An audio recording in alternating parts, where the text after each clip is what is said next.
اعوذ باللہ من الشیطان الرجیم بسم اللہ الرحمن الرحیم۔ آج ہم پڑھیں گے سورۃ آل عمران کا تیسرا رکوع، اور یہ تیسرا پارہ ہے اور سورۃ آل عمران کا تیسرا رکوع ہے۔ بسم اللہ الرحمن الرحیم۔ ان الذین، بے شک وہ لوگ، یکفرون جو انکار کرتے ہیں، بآیات اللہ، اللہ کی آیتوں کا، ویقتلون النبیین، اور وہ قتل کرتے ہیں انبیاء کو، بغیر حق، ناحق، وَيَقْتُلُونَ الَّذِينَ، اور وہ قتل کرتے ہیں ان لوگوں کو بھی، یأمرون جو حکم کرتے ہیں، بالقسط من الناس، عدل و انصاف کا لوگوں میں سے، فبشرہم، تو خوشخبری دو انہیں، بعذاب علیم، دردناک عذاب کی۔ آیات 20 تا 25 میں یہود کی بدعنوانیوں، سرکشیوں اور حق سے دانستہ انکار، اور اہل حق پر ظلم و ستم توڑنے، ان کو بے رحمی سے قتل کر دینے کی دیرینہ عادت کا ذکر کیا جا رہا ہے، اور اس پر انہیں قیامت کے دن کی سختیوں کی یاد دلا کر تنبیہ کی جا رہی ہے تاکہ وہ اپنی اس روش سے باز آ جائیں۔ نیز ان کی اس غلط فہمی کا رد بھی کر دیا کہ جس میں وہ بری طرح مبتلا تھے کہ خواہ کچھ بھی کرتے رہیں، ان کو یا تو عذاب ہوگا ہی نہیں، اور اگر ہوا بھی تو گنتی کے چند روز۔ انہیں واضح طور پر بتا دیا کہ یہ تمہاری من گڑت باتیں ہیں جن کی کوئی حقیقت نہیں، بلکہ تم سے تمہاری ہر بدکاری کی سخت باز پرس ہوگی، اور تمہیں تمہاری کارستانیوں کی پوری سزا دی جائے گی۔ اولئک الذین، یہی وہ لوگ ہیں کہ حبطت اعمالہم، ضائع ہو گئے ان کے اعمال، فی الدنیا، دنیا میں بھی، والآخرۃ، اور آخرت میں بھی، وما لہم من ناصرین، اور نہیں ہے ان کے لیے کوئی مددگار۔ کہ اللہ تعالیٰ فرماتا ہے کہ وہ کتنے بھی اچھے عمل کر لیں، وہ دنیا میں برباد ہو گئے، ان کا ہر عمل برباد ہو جاتا ہے۔ الم تر الی الذین اوتوا نصیبا من الکتاب،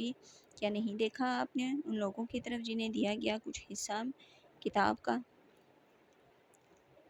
الم ترى، کیا نہیں دیکھا آپ نے، الی، طرف، الذین، ان لوگوں کے، اوتو، جنہیں دیا گیا، نصیباً، کچھ حصہ، من الکتاب، کتاب سے، یدعون، وہ بلاتے ہیں، الی، طرف، کتابی، کتاب کے، اللہ کی کتاب، اللہ کی کتاب کی طرف، لیحکم، تاکہ فیصلہ کر دے ہیں، بینہم، ان کے باہمی جھگڑوں کا، ثم یتولی، پھر پھیر لیتا ہے، فریق منہم، ایک گروہ ان میں سے، پھر پیٹھ پھیر لیتا ہے ایک گروہ ان میں سے، وہم موردون، اس حال میں کہ وہ روگردانی کرنے والے ہوتے ہیں۔ الم تر الی الذین اوتوا نصیبا من الکتاب یدعون الی کتاب اللہ لیحکم بینہم ثم یتولی فریق منہم وہم موردون، کیا نہیں دیکھا آپ نے ان لوگوں کی طرف جنہیں دیا گیا کچھ حصہ کتاب کا، جب بلائے جاتے ہیں کتاب الہی کی طرف تاکہ تصفیہ کرتے ان کے باہمی جھگڑوں کا، تو پیٹ پھیر لیتا ہے ایک گروہ میں سے، اس حال میں کہ وہ روگردانی کرنے والا ہوتا ہے۔ ذالک، یہ اس وجہ سے ہے کہ بأنہم قالوا،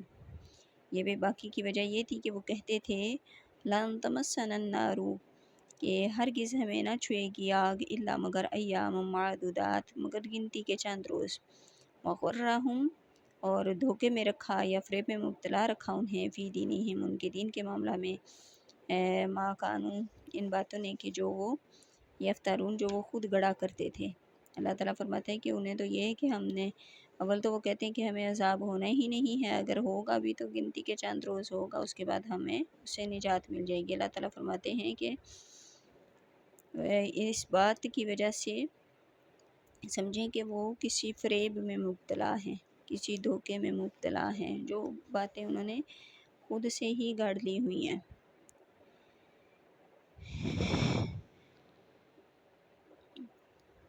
فَكَيْفَ،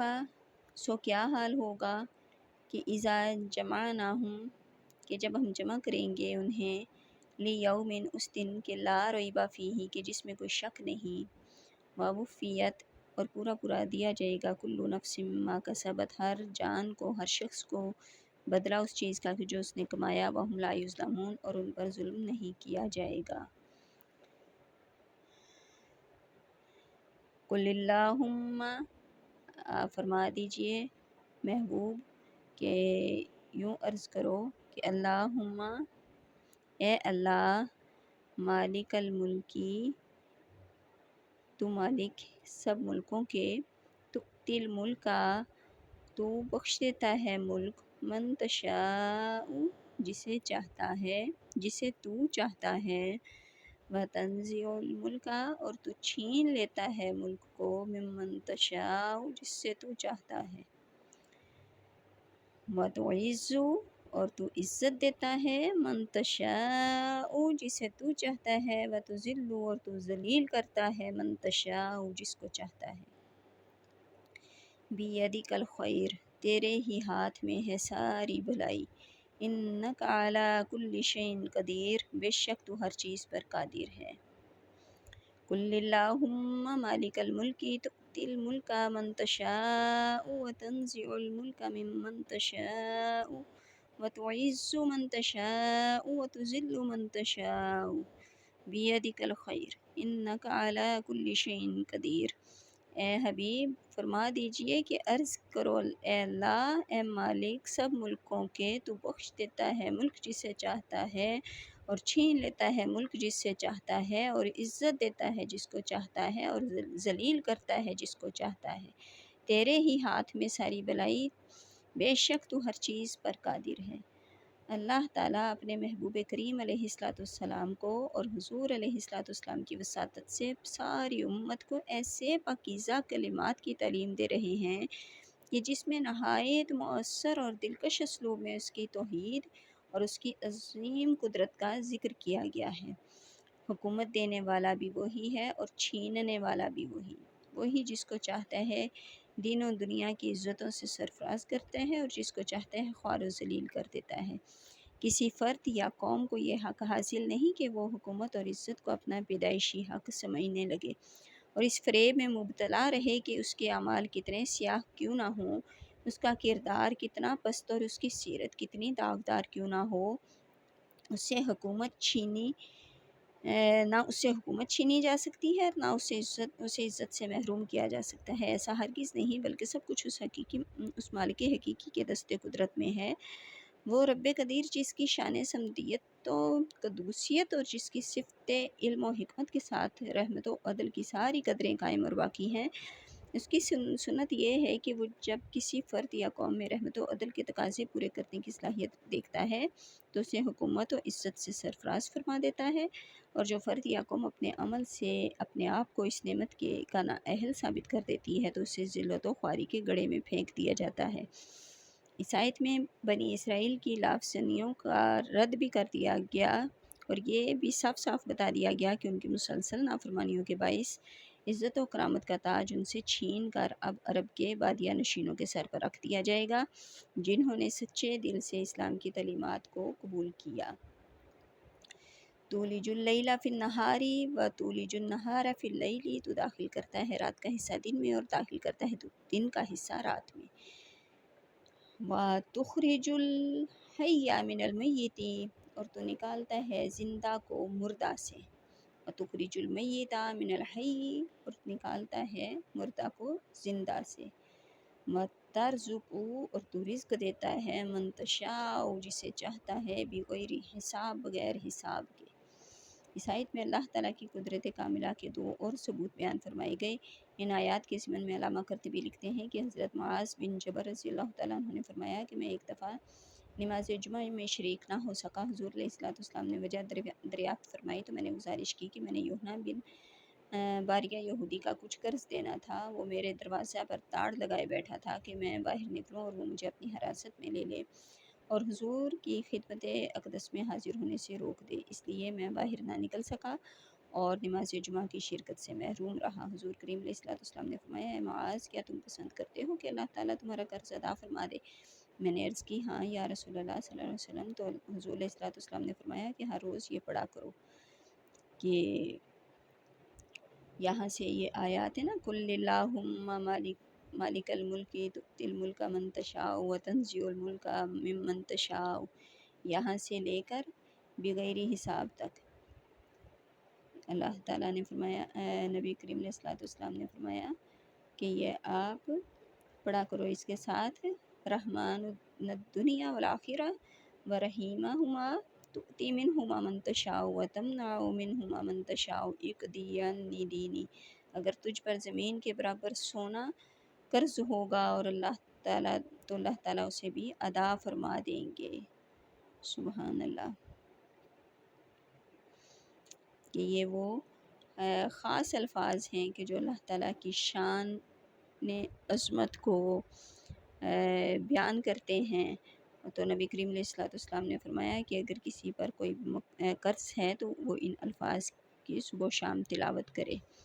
تو اللہ تعالیٰ اس کا قرض ادا فرما دیں گے، چاہے وہ زمین کے برابر سونا، پوری زمین کے برابر سونے، جو سونا ہے نا، چاہے اتنا قرض کیوں نہ ہو۔ لا یتخذ المؤمنون، نہ بنائے مومن، الکافرین مومن کافروں کو، اولیاء دوست، من دون المؤمنین مومنوں کو چھوڑ کر، ومن یفعل اور جس نے یہ کام، ومن یفعل ذالک اور جس نے یہ کام کیا، فلیس من اللہ پس نہ رہا اس کا اللہ سے کوئی بھی، فی شیء کوئی بھی تعلق، الا مگر اس حالت میں ان تتقوا منہم تقاتا، مگر اس حالت میں کہ تم کرنا چاہو ان سے اپنا بچاؤ، وَيُحَذِّرُكُمُ اللَّهُ نَفْسَهُ اور ڈراتا ہے تمہیں اللہ تعالیٰ اپنی ذات سے، وَإِلَى اللَّهِ الْمَصِيرُ اور اللہ ہی کی طرف سے اپنے لوٹ کر جانا ہے۔ لا يتخذ المؤمنون الکافرین اولیاء من دون المؤمنین اور نہ بنائے مومن کافروں کو اپنا دوست، مومنوں کو نہ بنائے مومن کافروں کو اپنا دوست مومنوں کو چھوڑ کر۔ پھر اللہ تعالیٰ آگے فرماتے ہیں کہ جس نے یہ کام کیا تو اس کا اللہ تعالیٰ سے کوئی تعلق نہ رہا، مگر یہ کہ وَمَن يَفْعَلْ ذَلِكَ فَلَيْسَ مِنَ اللَّهِ شَيْءٌ اور جس نے یہ کام کیا پس نہ رہا اس کا اللہ سے کوئی تعلق، الا ان تتقوا منہم تقاتا فیحذرکم اللہ نفسہ وإلی اللہ المصیر، مگر اس حالت میں کہ تم کرنا چاہو ان سے اپنا بچاؤ، اور ڈراتا ہے تمہیں اللہ تعالیٰ اپنی ذات سے، اور اپنی ذات سے یعنی اپنے غضب سے، وإلی اللہ المصیر اور اللہ تعالیٰ ہی کی طرف سے اپنے لوٹ کر جانا ہے۔ یہ آیت وہ ستون ہے کہ جس پر اسلامی حکومت کی خارجہ پالیسی کا دارومدار ہے۔ اپنی اس اہمیت کے پیش نظر یہ بہت غور و تدبر کا مستحق ہے تاکہ ہم اس اہم حکم کی تعمیل میں اسے صحیح نہ سمجھنے کے باعث کسی غلطی کا شکار نہ ہو جائیں۔ اس سلسلہ میں سب سے پہلے لفظ اولیاء کا مفہوم ذہن نشین کرنا چاہیے کہ اولیاء جمع ہے ولی کی، اور ولی مشتق ہے، اور یعنی ولایت کی جب اور اس میں بعض علماء کے نزدیک اس کا جو معنی ہے وہ دوستی میں ہی آتا ہے۔ اس آیت کا مفہوم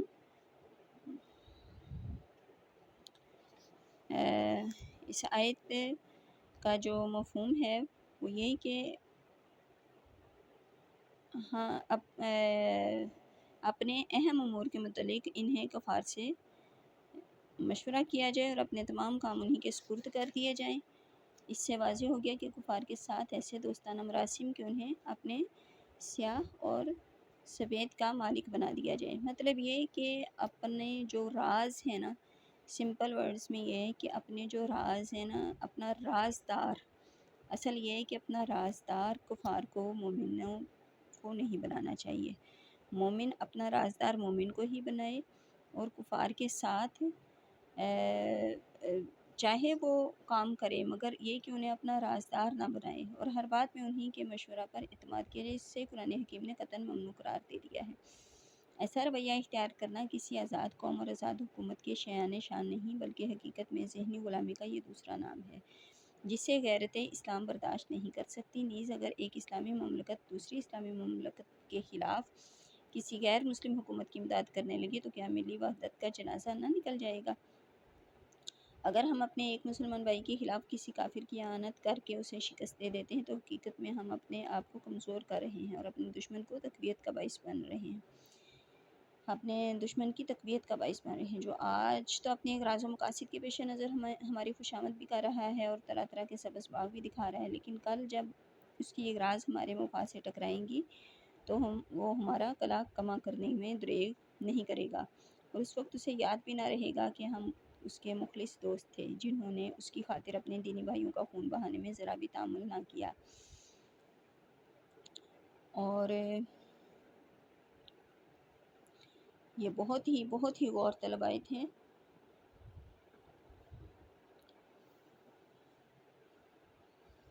یعنی الا ان تقطعوا منهم تقاتا، مگر اس حالت میں تو کہ تم کرنا چاہو ان سے اپنا بچاؤ،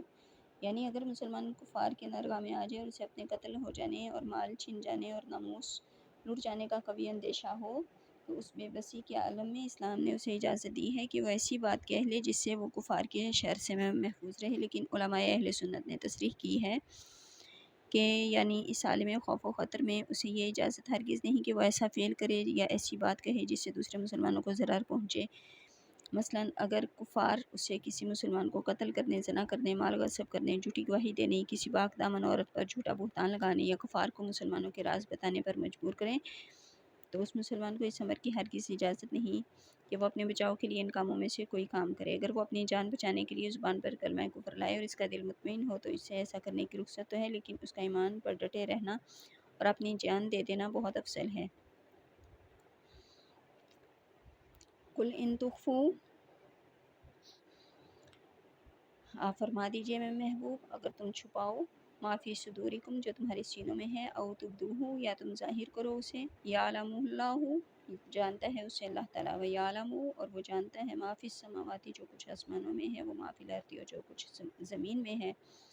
واللہ، اور اللہ تعالیٰ علی کل شیء قدیر، ہر چیز پر قادر ہے۔ یوم تجد کل نفس ما عملت، جس دن موجود پائے گا ہر نفس جو کی تھی اس نے، من خیرن، کچھ نیکی، محترن، اپنے سامنے، وما عملت من سوء، اور جو کچھ کی تھی اس نے برائی، تودو، تمنا کرے گا کہ لو، کاش کے، ان بینہا، کہ اس کے درمیان، و بینہ، اور اس کے درمیان، امدن بعیدہ، ہوتی مدت دراز، ویحذرکم اللہ نفسہ، اور ڈراتا ہے تمہیں اللہ تعالیٰ اپنے عذاب سے، واللہ، اور اللہ تعالیٰ رؤوف بالعباد، بہت مہربان ہے اپنے بندوں پر۔ یوم تجد کل نفس ما عملت من خیر محترا، جس دن موجود پائے گا ہر نفس جو کی تھی اس نے نیکی اپنے سامنے، وما عملت من سوء، اور جو کچھ کی تھی اس نے برائی، تودو لو ان بینہا و بینہ امدا بعیدا، تو تمنا کرے گا کہ کاش اس کے درمیان اور اس دن کے درمیان مدت دراز حائل ہوتی، کہ میں اس دن تک پہنچتا ہی نہ، کہ جو برائی کرنے والا ہے وہ تمنا کرے گا کہ میرے اندر اور اس دن کے اندر ایک لمبی مدت ہوتی اور میں اس مدت تک پہنچتا ہی نہ، اس دن تک پہنچتا ہی نہ۔ وَيُحَذِّرُكُمُ اللَّهُ نَفْسَهُ، اور ڈراتا ہے تمہیں اللہ تعالیٰ اپنے عذاب سے، وَاللَّهُ رَءُوفٌ بِالْعِبَادِ، اور اللہ تعالیٰ بہت مہربان ہے اپنے بندوں پر۔ آج ہم نے سعادت حاصل کی ہے سورۃ آل عمران کا تیسرا رکوع پڑھنے کی اور اسے سمجھنے کی، اور اللہ تعالیٰ ہمیں عمل کرنے کی توفیق عطا فرمائے۔ اب انشاءاللہ تعالیٰ اگلا رکوع ہم اگلی ویڈیو میں پڑھیں گے۔ وما علینا الا البلاغ المبین۔